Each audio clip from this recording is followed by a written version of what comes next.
സുഹൃത്തുക്കളെ, ഞാൻ രതീഷ്. ഞാൻ ഇന്ന് വ്യത്യസ്തമായ ഒരു ആൻഡ്രോയിഡ് ആപ്ലിക്കേഷനാണ് നിങ്ങൾക്ക് പരിചയപ്പെടുന്നത്. അതിനു മുമ്പ് ഒരു ചെറിയ ഇൻട്രൊഡക്ഷൻ. ഞാൻ ഇവിടെ നോർത്ത് പറവൂരാണ് താമസിക്കുന്നത്. എനിക്ക് സംഗീതം ഭയങ്കര ഇഷ്ടമാണ്. ധാരാളം ഗാനങ്ങൾ എൻ്റെ കമ്പ്യൂട്ടറിൽ സേവ് ചെയ്തിട്ടുണ്ട്. ഏകദേശം ഭക്തിഗാനങ്ങളും ഹിന്ദിയും തമിഴും തെലുങ്കും എല്ലാമായിട്ട് ഏകദേശം ഒരു 10-40 GB പാട്ട് എൻ്റെ കമ്പ്യൂട്ടറിൽ സേവ് ചെയ്തിട്ടുണ്ട്. പണ്ട് തൊട്ടേ ഉള്ള ഒരു കളക്ഷനാണത്. വെറുതെ ഇരിക്കുമ്പോൾ എനിക്ക് തോന്നാറുണ്ട് ഈ പാട്ടുകളെല്ലാം എൻ്റെ മൊബൈലിലേക്ക് കോപ്പി ചെയ്യണമെന്ന്. എന്നാൽ എൻ്റെ മൊബൈലിൽ ആകെ 8 GB സപ്പോർട്ടേ ഉള്ളൂ. അങ്ങനെയുള്ള ഞാൻ എങ്ങനെ ഈ പാട്ടുകൾ എൻ്റെ മൊബൈലിൽ കൂടി കേൾക്കും? നിങ്ങൾക്കും അങ്ങനെ ഒരു ചിന്ത വന്നിരിക്കാം. എല്ലാ പാട്ടുകളും കോപ്പി ചെയ്ത് നമ്മുടെ മൊബൈലിലേക്ക് ഇട്ട് വെറുതെ അതിൻ്റെ മെമ്മറി കളയണമെന്ന് നമുക്കാർക്കും തോന്നില്ല. ഓരോ പാട്ടും ഡിലീറ്റ് ചെയ്യാനും പിന്നെ പകരം മറ്റൊരു പാട്ട് കയറ്റാൻ നമുക്ക് കുറച്ച് ബുദ്ധിമുട്ടുണ്ട്. എന്നാൽ നിങ്ങളുടെ മൊബൈലിൽ വൈഫൈ സൗകര്യവും വൈഫൈ കണക്ട് ചെയ്യാവുന്ന സൗകര്യം നിങ്ങളുടെ കമ്പ്യൂട്ടറിലും ഉണ്ടെങ്കിൽ നിങ്ങൾക്ക് നിങ്ങളുടെ കമ്പ്യൂട്ടറിൽ കിടക്കുന്ന ഗാനങ്ങൾ അല്ലെങ്കിൽ വീഡിയോകൾ അല്ലെങ്കിൽ ചിത്രങ്ങൾ ഇതെല്ലാം തന്നെ നമ്മുടെ മൊബൈലിൽ കൂടി കാണാനും കേൾക്കാനും എല്ലാം സാധിക്കും. അത്തരമൊരു ആപ്ലിക്കേഷനാണ് ഞാൻ നിങ്ങൾക്ക് ഇന്ന് ഇവിടെ പരിചയപ്പെടുത്തുന്നത്. എയർസ്ട്രീം എന്നാണ് ഈ ആപ്ലിക്കേഷൻ്റെ പേര്. ഇതിൻ്റെ ഉപയോഗം എങ്ങനെയാണെന്ന് നമുക്ക് നോക്കാം. ഇത് ഉപയോഗിക്കുന്നതിന് നമ്മുടെ കമ്പ്യൂട്ടറിൽ ഒരു ചെറിയ പ്രോഗ്രാം ഇൻസ്റ്റാൾ ചെയ്യേണ്ടതുണ്ട്. കൂടാതെ നമ്മുടെ മൊബൈലിലും ഇതിൻ്റെ ആപ്ലിക്കേഷൻ ഇൻസ്റ്റാൾ ചെയ്യണം. അതായത് നമ്മുടെ മൊബൈലിലും കമ്പ്യൂട്ടറിലും ഈ ആപ്ലിക്കേഷൻ ഇൻസ്റ്റാൾ ചെയ്യുകയും രണ്ടിലും വൈഫൈ സൗകര്യം ഉണ്ടെങ്കിലും മാത്രമേ നമുക്ക് നമ്മുടെ കമ്പ്യൂട്ടറിൽ കിടക്കുന്ന ഫയലുകൾ ഇതിൽ കൂടി ആക്സസ് ചെയ്യാൻ പറ്റുകയുള്ളൂ. നമുക്ക് അതിൻ്റെ ഡൗൺലോഡ് ലിങ്ക് ഈ വീഡിയോയുടെ താഴെ ഞാൻ വെച്ചിട്ടുണ്ട്. അതിൽ നിന്ന് നിങ്ങൾക്ക് ഡൗൺലോഡ് ചെയ്യാം. ആദ്യം നമ്മുടെ ഡെസ്ക്ടോപ്പിൽ, അതായത് നമ്മുടെ കമ്പ്യൂട്ടറിൽ ആ ആപ്ലിക്കേഷൻ ഇൻസ്റ്റാൾ ചെയ്ത ശേഷം നമ്മുടെ മൊബൈലിലും ഇൻസ്റ്റാൾ ചെയ്യുക. ആദ്യം മൊബൈലിൽ ആപ്ലിക്കേഷൻ ഓപ്പൺ ആക്കുക. പേരൊരിക്കൽ കൂടി പറയാം, എയർസ്ട്രീം എന്നാണ് പേര്. ഇത് ഓപ്പൺ ആക്കി കഴിഞ്ഞാൽ നമുക്ക് ഒരു ലോഗിൻ ചോദിക്കും, അല്ലെങ്കിൽ രജിസ്റ്റർ ചെയ്യാൻ പറയും. നിലവിൽ ലോഗിൻ ഇല്ലാത്ത ആൾക്കാരാണ് നമ്മളെല്ലാവരും തന്നെ അതിൽ. കാരണം നമ്മൾ അതിൽ അക്കൗണ്ട് ഇതുവരെ ഉണ്ടാക്കിയിട്ടില്ല. നമ്മൾ രജിസ്റ്റർ ചെയ്യാം പുതിയ അക്കൗണ്ട്. അതിന് രജിസ്റ്റർ സെലക്ട് ചെയ്യുക, പേര് കൊടുക്കാം.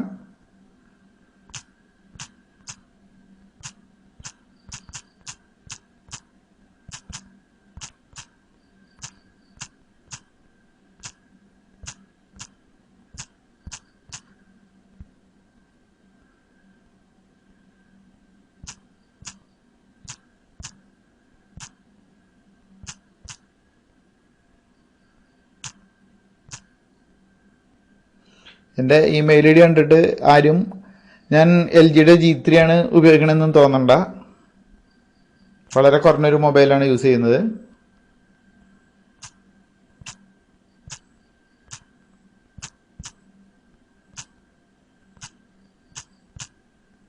മാത്രമല്ല ആ മെയിലിലേക്ക് നിങ്ങൾ മെയിൽ അയച്ചിട്ട് കാര്യമില്ല.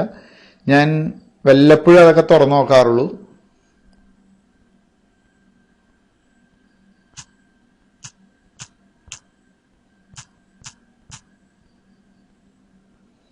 മിനിമം 6 അക്കമെങ്കിലും നമുക്ക് പാസ്വേഡായിട്ട് കൊടുക്കണം.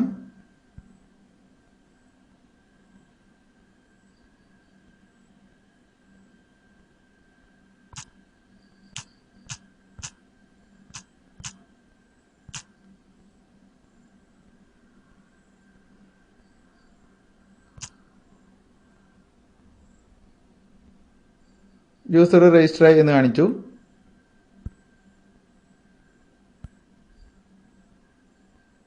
ഇപ്പോൾ നമ്മുടെ അടുത്ത് പറയും നമ്മളുടെ മൊബൈൽ കണക്റ്റഡ് ആയിട്ടില്ല. കാരണം ഇതേ അക്കൗണ്ട് ഉപയോഗിച്ച് നമ്മുടെ കമ്പ്യൂട്ടറിലും ആ ആപ്ലിക്കേഷനിൽ സൈൻ ഇൻ ചെയ്ത് കൊടുത്താൽ മാത്രമേ ഇത് ലോഗിൻ ആവുകയുള്ളൂ. ഞാൻ ഇപ്പോൾ കമ്പ്യൂട്ടറിൽ ലോഗിൻ ചെയ്യാൻ പോവുകയാണ്. ഞാൻ നമ്മുടെ എയർസ്ട്രീമിൻ്റെ ഡെസ്ക്ടോപ്പ് ക്ലയൻറ്റ് ലോഗിൻ ചെയ്യുകയാണ്.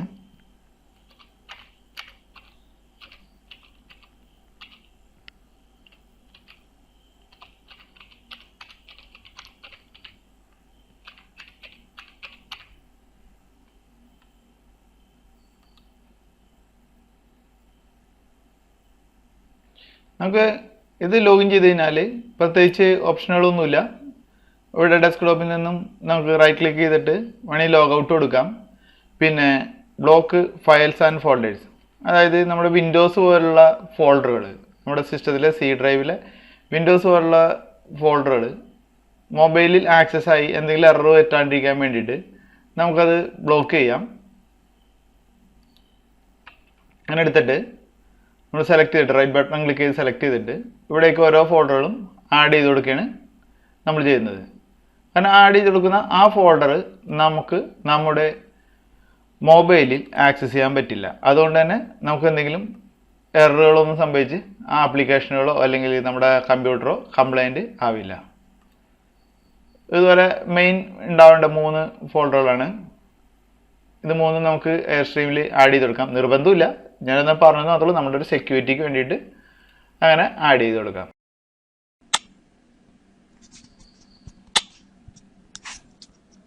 അപ്പോൾ നമ്മൾ ആദ്യം നമ്മുടെ മൊബൈലിൽ ലോഗിൻ ചെയ്തു.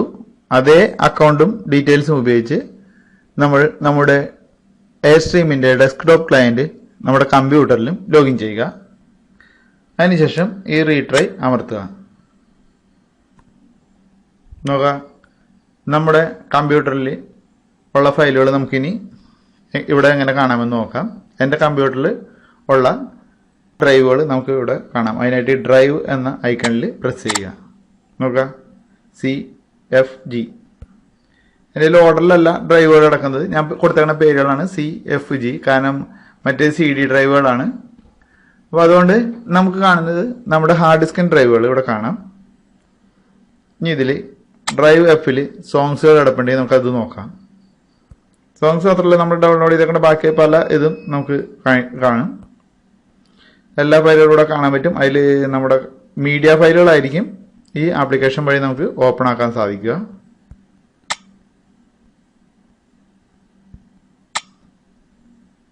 കഴിഞ്ഞ ദിവസം ഒരു കൂട്ടുകാരൻ വന്നപ്പോൾ എനിക്ക് തന്ന കുറച്ച് സെലക്റ്റഡ് ആയിട്ടുള്ള പാട്ടുകളാണ് ഇതൊക്കെ.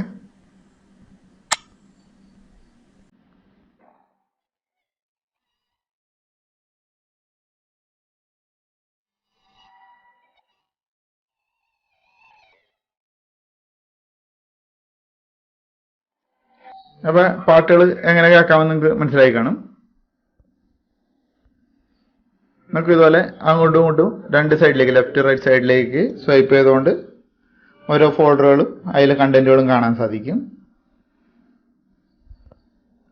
നമ്മുടെ ഡെസ്ക്ടോപ്പ് കാണാൻ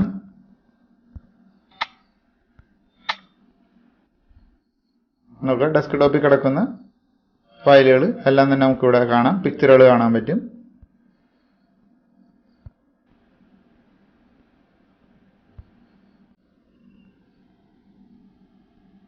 ഇതാണ് നമ്മുടെ പ്ലെയർ.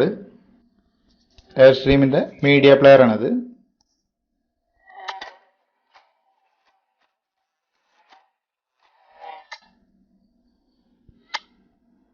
ഇപ്പം ഇതിൻ്റെ സെറ്റിങ്സ് നോക്കാം.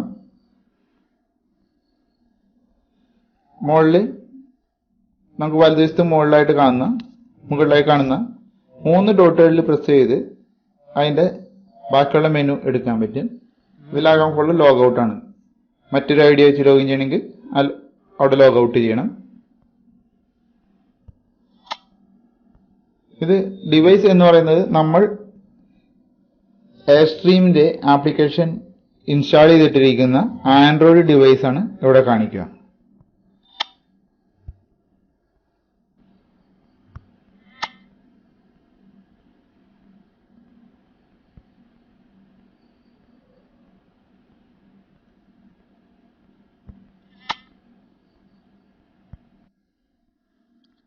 നമ്മുടെ ആൻഡ്രോയിഡ് ഡിവൈസിലെ ഡൗൺലോഡ് ഫോൾഡറാണ് കാണിച്ചത്.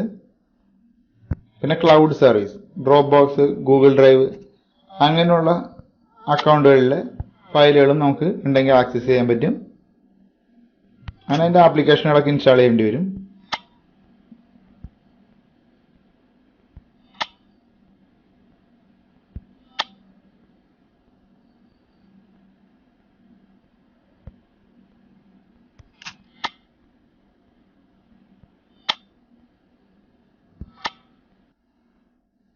പ്ലേലിസ്റ്റ് എന്നതിൽ സെലക്ട് ചെയ്താൽ നമുക്ക് കൂടുതൽ പാട്ടുകൾ ആഡ് ചെയ്ത് പ്ലേ ചെയ്യാൻ പറ്റും.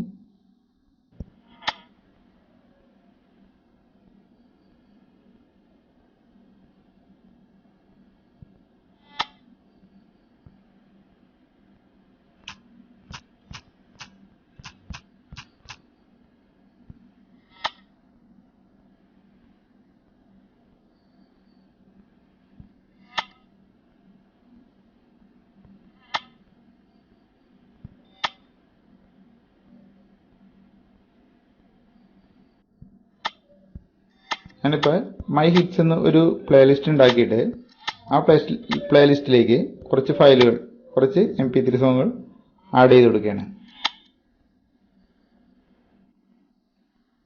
ഇനി നമുക്കിത് മൊത്തത്തിൽ പ്ലേ ചെയ്യാൻ പറ്റും.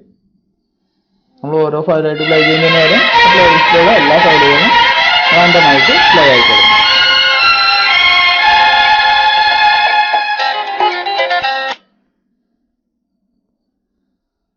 അപ്പോൾ നിങ്ങൾക്ക് ഏകദേശം എങ്ങനെ പാട്ടുകൾ എടുക്കാം എന്നൊക്കെ മനസ്സിലായി കാണുമെന്ന് പ്രതീക്ഷിക്കുന്നു.